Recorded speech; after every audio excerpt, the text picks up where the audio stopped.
వెలుతురు ఇచ్చేది ఎవరు ఎవరు ఎవరు? ఆకాశంలో సూర్యుడు వేడిని వెలుతురునిచ్చేది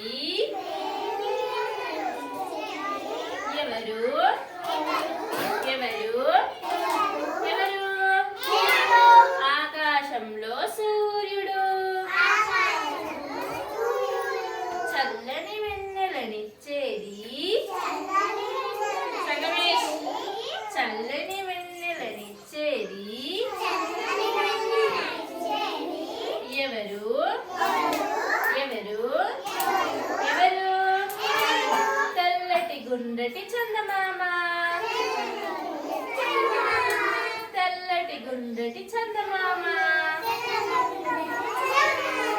వానలు బాగా కురిపించేది వానలు బాగా కురిపించేది ఎవరు ఎవరు ఎవరు ఎవరు? నల్లగా కమ్మే మేఘాలు నల్లగా కమ్మే